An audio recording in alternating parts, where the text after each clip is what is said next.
اللہم صلی وسلم علی محمد بسم اللہ الرحمن الرحیم۔ اس میں گناہ گناہ گناہ من جس نے کذب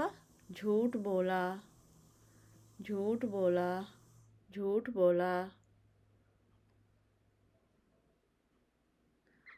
اللہ اوپر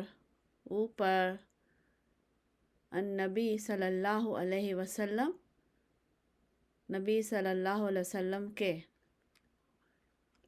صحیح البخاری حدیث نمبر 106۔ اللہم صلی وسلم علی محمد بسم اللہ الرحمن الرحیم۔ بیان کہ ہم سے علی بن جعد نے کہا خبر دی ہمیں شعبہ نے کہا خبر دی مجھے منصور نے کہا سنا میں نے ربعی بن حراش سے وہ کہتے ہیں سنا میں نے علی سے وہ کہتے ہیں قال فرمایا رسول اللہ کے رسول صلی اللہ علیہ وسلم نے اللہ کے رسول صلی اللہ علیہ وسلم نے لا نہیں تکذیبو نہ تم جھوٹ باندھو یا نہ تم جھوٹ بولو علیہ مجھ پر یا نہ تم جھوٹ باندھو مجھ پر فَإِنَّهُ تو بے شک وہ من جس نے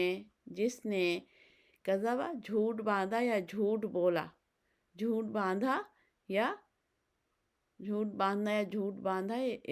بولا آسان ہے جھوٹ بولا علیہ مجھ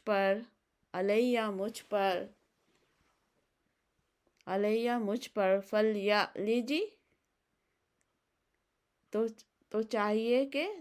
وہ داخل ہو النار آگ میں، یا پھر یہ لکھیں پس وہ یقیناً داخل ہوگا آگ میں،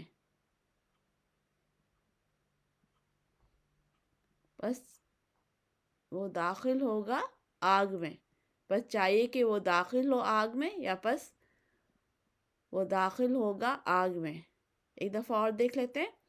اللہ کے نبی صلی اللہ علیہ وسلم نے کیا فرمایا، نہ تم جھوٹ بولو مجھ پر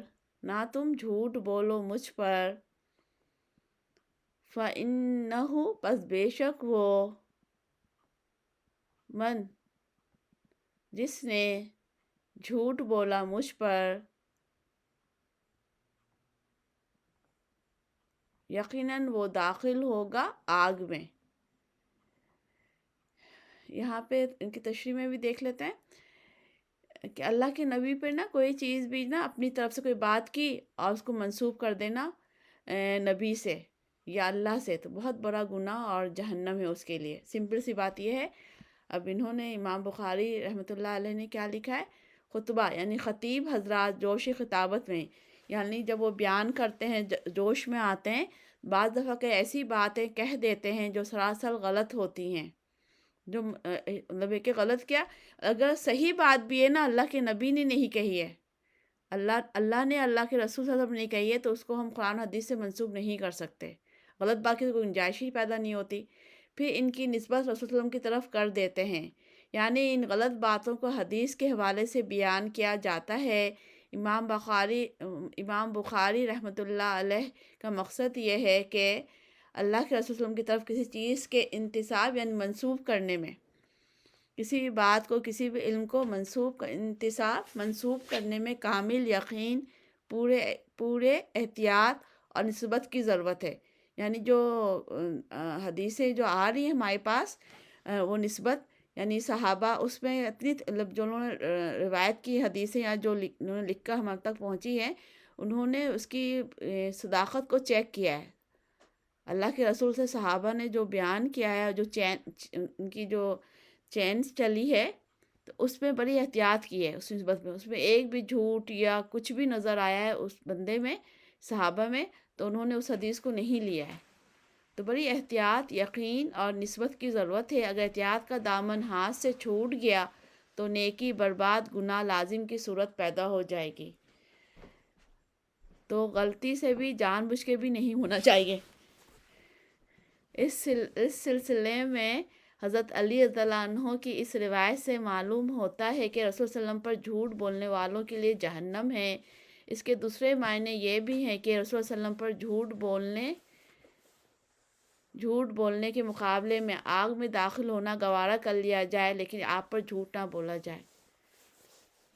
اللہ تعالیٰ ہمیں سمجھ دے، ہدایت دے، صحت دے، اور ہم غلطی سے بچیں، جھوٹ سے بچیں، خاص طور پہ دین کے معاملے میں.